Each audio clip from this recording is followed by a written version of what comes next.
जय माता दी दोस्तों, नवरात्रि का महापर्व बहुत ही शुभ और मंगलकारी माना जाता है। नवरात्रि के पूरे 9 दिन गंगा जल की हर एक बूंद की तरह पवित्र माने जाते हैं। ये शुभ समय भक्तों के जीवन में खुशियों की सौगात लेकर आता है। दोस्तों, आपको बता दें 2023 में इस साल मां दुर्गा हाथी पर सवार होकर पृथ्वी लोक में पधारेंगी, शास्त्रों में वर्णित है। तथा मान्यताओं के अनुसार अगर शारदीय नवरात्रि पर यदि माता दुर्गा का आगमन उनकी बहन सिंह पर नहीं बल्कि हाथी पर होगा तो मान्यता है कि माता दुर्गा का हाथी पर सवार होकर आना बहुत ही शुभ और कल्याणकारी माना जाता है। जीवन सुखमय हो जाता है, भक्ति का भरपूर लाभ भक्तजनों को मिलता है। दोस्तों, इस बार नवरात्रि पूरे 9 दिनों तक मनाई जाएगी, एक भी दिन कम ना ज्यादा पूरे 9 दिनों तक मनाई जाएगी। मां शेरोवाली की विशेष रूप से पूजा आराधना की जाएगी। शारदीय नवरात्रि का महापर्व भी इस बार 2023 में 15 अक्टूबर दिन रविवार से शुरू होकर 23 अक्टूबर सोमवार के दिन समाप्त होंगे। ऐसे में शारदीय नवरात्रि पर माता दुर्गा की कृपा पाने के लिए कलश स्थापना का शुभ मुहूर्त है 15 अक्टूबर को दिन में 11:44 से दोपहर 12:30 तक कलश स्थापना का शुभ मुहूर्त रहेगा। मुहूर्त में की गई पूजा बहुत ही शुभ मानी जाती है। इससे समस्त देवी देवताओं की कृपा प्राप्त होती है और पूजा पाठ का फल कई लाख गुना प्राप्त होता है। ऐसे में जो व्यक्ति नवरात्र आने से पहले घर से ये चीजें हटा देता है तो उसके घर में मां वैष्णो देवी का होगा आगमन, माता लक्ष्मी का होगा वास। मां शेरोवाली आपकी झोली खुशियों से भर देंगी, इसीलिए नवरात्र आने से पहले घर से ये चीजें फौरन हटा दें। दोस्तों, आज हम कुछ ऐसी ही गलतियों के बारे में जानेंगे जो अगर आपके घर में भी होती है तो माता लक्ष्मी कभी नहीं करती ऐसे घर में प्रवेश। फिर चाहे आप कितनी ही पूजा पाठ कर लो, माता लक्ष्मी ऐसे घर में कभी नहीं आती। ऐसे घर से देवी देवता भी हमेशा रहते हैं नाराज। दोस्तों, पूरी जानकारी को देखने के लिए इस वीडियो को अंत तक जरूर देखें। सच्ची श्रद्धा से कमेंट बॉक्स में लिखें हर हर महादेव, ओम नमः शिवाय। महादेव के लिए एक लायक तो बनता है।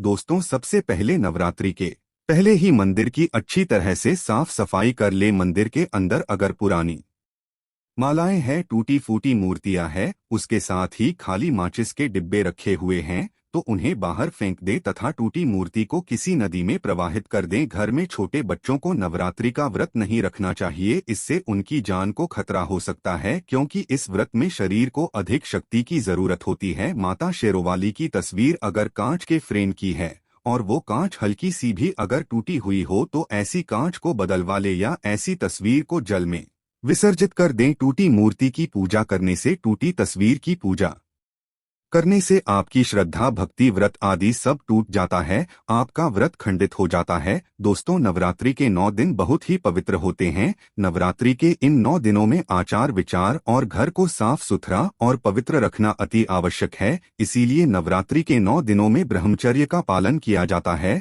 और तामसिक भोजन ग्रहण नहीं किया जाता है। नवरात्रि के 9 दिनों में माता रानी के भक्तों को प्याज, लहसुन, मांस, मदिरा और अंडे से दूर रहना चाहिए। अधिकतर भक्त इन नियमों का पालन भी करते हैं लेकिन वो एक गलती कर बैठते हैं, वो नवरात्रि के 9 दिनों में अपने घर इन चीजों को रख लेते हैं। ऐसा भूल कर भी नहीं करना चाहिए। भागवत पुराण के अनुसार नवरात्रि के 9 दिनों तक माता रानी अपने भक्तों के घर में वास करती है। अगर आप भी चाहते हैं कि माता रानी आपके घर में वास करें तो आप अपने घर के वातावरण को पवित्र रखें और नवरात्रि शुरू होने से पहले ही अपने घर से प्याज, लहसुन, मीट, अंडा और मदिरा को बाहर निकाल दें। अपने घर को साफ रखें। इन वस्तुओं को घर से बाहर निकालने के बाद अपने घर में गंगाजल का छिड़काव अवश्य करें। भगवद गीता में भगवान श्री कृष्ण कहते हैं, बगैर गंगा जल छिड़काव कोई भी मंगल कार्य सफल नहीं माना जाता। गंगाजल का छिड़काव स्वयं भगवद गीता में श्री कृष्ण ने बताया था। अगर आपके घर में गंगाजल ना हो तो मार्केट से गौमूत्र ला सकते हैं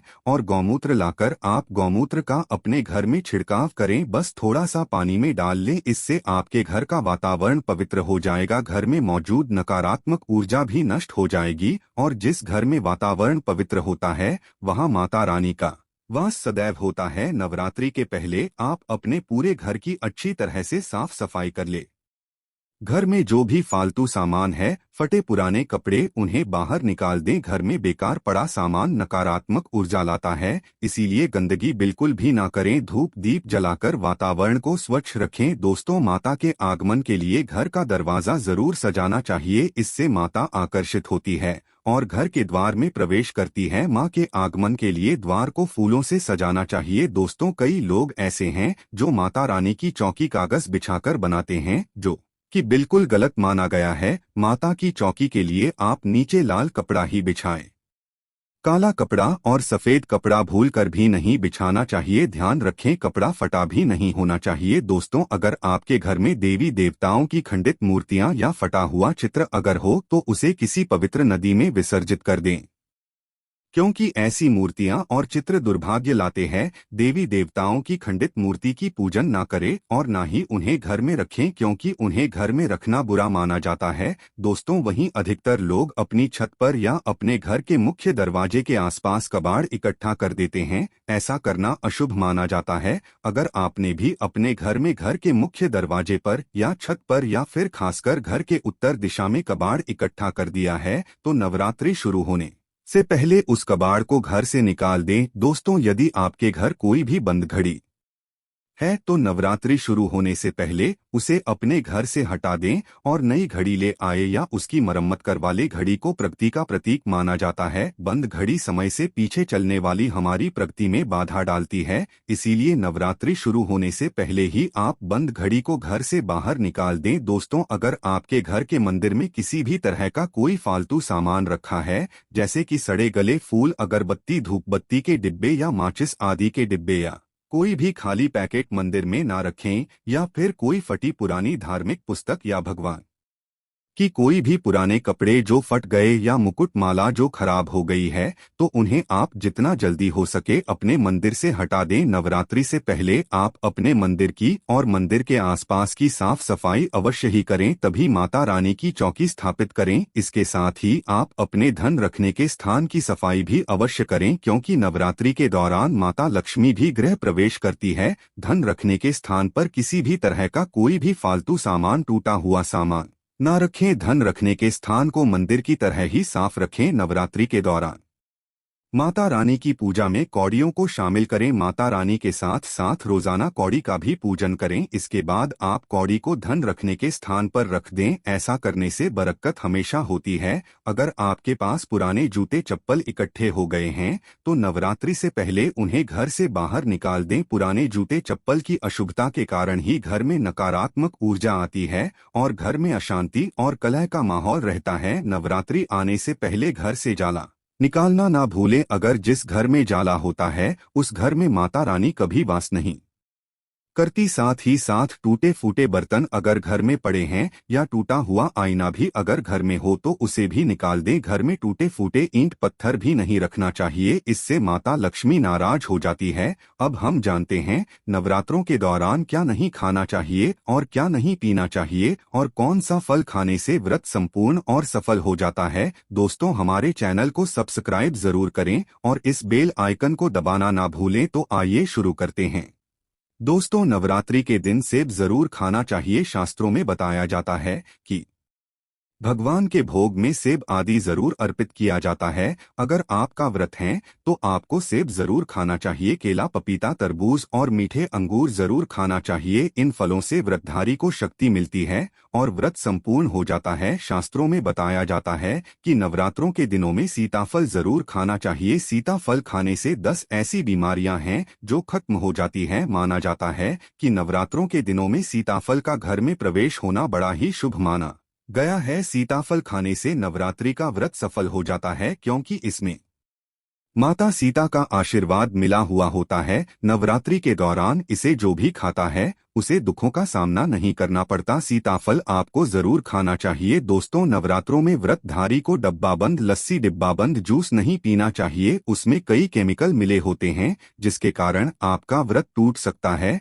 जब भी आप फलों का जूस पिएं तो याद रखें उसमें नमक ना डालें, नहीं तो व्रत टूट जाएगा। साथ ही साथ जूस में बर्फ भी नहीं डालना चाहिए। फलों का सादा जूस पीने से व्रत सफल होता है। दोस्तों, नवरात्रि के दौरान सिंघाड़े का आटा या कुट्टू का आटा खाने से पहले ये देख ले कि आटा पुराना नहीं होना चाहिए, क्योंकि पुराने आटे में कीड़े वगैरह बढ़ जाते हैं जिसके कारण आपका व्रत टूट सकता है। क्योंकि ये छोटे छोटे कीड़े हमें दिखाई नहीं देते और आपके मुंह तक पहुंच जाते हैं। ऐसा आटा खाना मतलब कीड़े मकोड़ों का मांस खाने के बराबर माना गया है। दोस्तों, नवरात्रि के दौरान आप शाम के समय खाने में दही ले सकते हैं, आलू वगैरह खा सकते हैं, साबूदाने की टिकिया बनाकर खा सकते हैं, साबूदाने की और आलू के पापड़ भी खा सकते हैं। कई सब्जियां तो ऐसी हैं जो नवरात्रि के दौरान भोजन में शामिल कर सकते हैं। इससे आपको एनर्जी मिलेगी और व्रत सफल हो जाएगा। नवरात्रि के दौरान आप दूध पी सकते हैं जो आपको ताकत देगा। चाय वगैरह भी पी सकते हैं, लेकिन याद रहे उसमें नमक न डालें। एक बात का ध्यान रहे, व्रतधारी को पेट भर खाना यानी गले तक भोजन नहीं करना चाहिए, नहीं तो व्रत रखने का कोई भी फायदा नहीं होगा। थोड़ा थोड़ा खा सकते हैं। दोस्तों, नवरात्रि के 9 दिन आदि शक्ति माँ दुर्गा को समर्पित होते हैं। नवरात्रि के 9 दिन माता रानी के 9 अलग अलग स्वरूपों का पूजन किया जाता है। नवरात्रि के 9 दिनों में माता रानी को अलग अलग स्वरूप के हिसाब से अलग अलग भोग अर्पित किए जाते हैं। लेकिन क्या आप जानते हैं, कुछ ऐसी वस्तु है जिन्हें नवरात्रि के दौरान भूलकर भी माता रानी को अर्पित नहीं करना चाहिए। अगर इन वस्तुओं को आप गलती से भी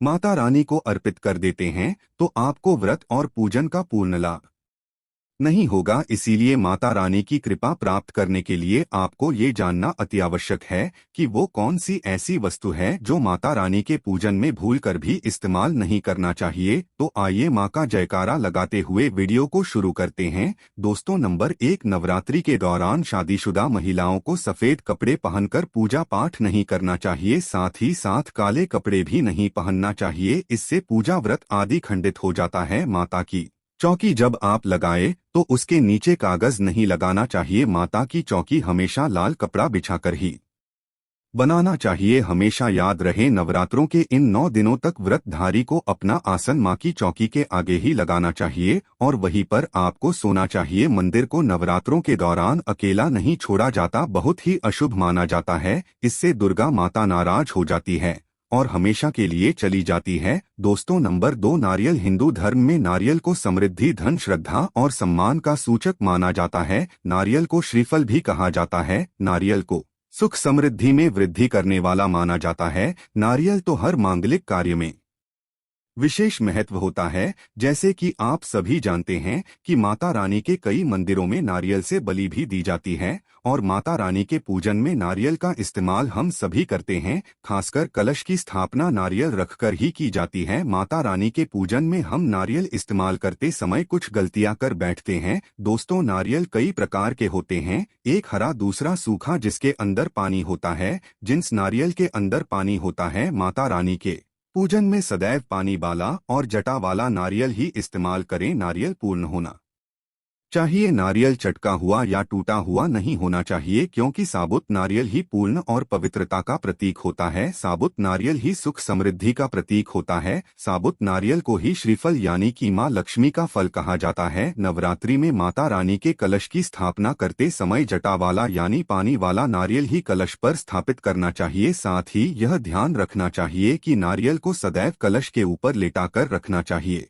घट स्थापना करते समय कभी भी नारियल को खड़ा करके नहीं रखा जाता, नारियल को सदैव लेटाकर कलश के ऊपर रखा जाता है। साथ ही नारियल को स्थापित करने से पहले आप नारियल को लाल कपड़े में लपेटकर उस पर और फिर लाल चुनरी उड़ाकर आप नारियल को कलश के ऊपर स्थापित करें। शास्त्रों के अनुसार कलश के ऊपर जब सही तरीके से नारियल रखा जाता है और सही प्रकार का नारियल रखा जाता है, तभी व्रत और पूजन का पूर्ण फल प्राप्त होता है। ये भी ध्यान रहे कि महिलाएं माता रानी को नारियल अर्पित तो कर सकती है, लेकिन कभी भी माता रानी के सामने नारियल को भूलकर भी ना तोड़ें, क्योंकि नारियल बीज रूप होता है और स्त्रियां बीज रूप से ही शिशु को जन्म देती है। इसीलिए कभी भी महिलाओं को नारियल नहीं तोड़ना चाहिए। दोस्तों, नंबर 3, लौंग। हम सभी माता रानी के पूजन में इस्तेमाल करते हैं, लेकिन लौंग का इस्तेमाल करते समय एक बहुत बड़ी गलती कर बैठते हैं। हमेशा ध्यान रखना चाहिए कि माता रानी को सदैव फूल वाली लौंग ही अर्पित करना चाहिए। जिस लौंग के ऊपर फूल नहीं होता या फिर जिस लौंग के पीछे लकड़ी की डंडी नहीं होती, उसको आप माता रानी के पूजन में भूलकर भी इस्तेमाल न करें। फूल वाली लौंग को ही पुण्य माना जाता है और माता रानी के पूजन में कोई भी अपूर्ण वस्तु, कोई भी खराब वस्तु या टूटे हुए अक्षत इस्तेमाल नहीं करना चाहिए। इसीलिए सदैव माता रानी के पूजन में फूल वाली लौंग का ही इस्तेमाल करें। दोस्तों, नंबर 4, तुलसी के पत्ते अर्पित नहीं करने चाहिए। माँ दुर्गा के पूजन में तुलसी पत्र का इस्तेमाल करना वर्जित माना जाता है। तुलसी पत्र के अलावा माला भी माता रानी को अर्पित नहीं करना चाहिए और दूर्वा भी माता रानी को अर्पित नहीं करना चाहिए। भगवान श्री गणेश को अति प्रिय है। नवरात्रि में आप भगवान गणेश को दूर्वा अर्पित कर सकते हैं। भगवान विष्णु जी को तुलसी के पत्ते अवश्य अर्पित कर सकते हैं, लेकिन माता रानी को भूलकर भी तुलसी के पत्ते या दूर्वा अर्पित न करें। माता रानी को सफेद फूल भी अर्पित न करें। माता रानी को सदैव लाल रंग के फूल अर्पित करने चाहिए। लाल रंग के फूल माता रानी को अति प्रिय है। खासकर माता को गुड़हल और कमल के फूल अति प्रिय है। शास्त्रों में बताया जाता है कि घर में माता रानी की 2 या 3 मूर्तियां या फोटो नहीं होने चाहिए। इस बात का भी आप विशेष ध्यान रखें कि माता रानी के पूजन में कोई भी खंडित चीज इस्तेमाल ना करे। खंडित चीज जैसे कि चटका हुआ या टूटा हुआ दीपक या फिर टूटा हुआ कोई बर्तन। साथ ही ये भी ध्यान रहे कि लोहे के और प्लास्टिक के बर्तन आप माता रानी के पूजन में इस्तेमाल ना करें, क्योंकि प्लास्टिक के चाइनीज बर्तन हड्डियों के पाउडर से मिलकर बनते हैं। ऐसा ना करें। ऐसे बर्तनों को माता रानी के पूजन से सदैव दूर रखें। माता रानी को जो पुष्प अर्पित कर रहे हैं उन्हें सूंघे नहीं। सूंघे हुए फूल या गिरे हुए फूल या फिर मुरझाए हुए फूल माता को अर्पित न करें। दोस्तों, नवरात्रि के अष्टमी और नवमी तिथि पर कन्या पूजन का विधान है। शास्त्रों में 9 दिनों के नवरात्रि को बहुत ही शुभ और मंगलकारी माना जाता है और वही 8 दिनों की नवरात्रि को अच्छा नहीं माना जाता। ऐसे में 10 दिनों की नवरात्रि बहुत ही शुभ मानी गई है। शास्त्रों के अनुसार नवरात्रि के दिनों में माता रानी का पूजन करने से, कन्या पूजन करने से माँ अभय वरदान प्रदान करती है। श्रीधर की तरह सच्चे हृदय कोमल वाले व्यक्ति के सभी कष्टों का निवारण माँ शीघ्र ही करती है। माँ की उपासना से विनम्रता का विकास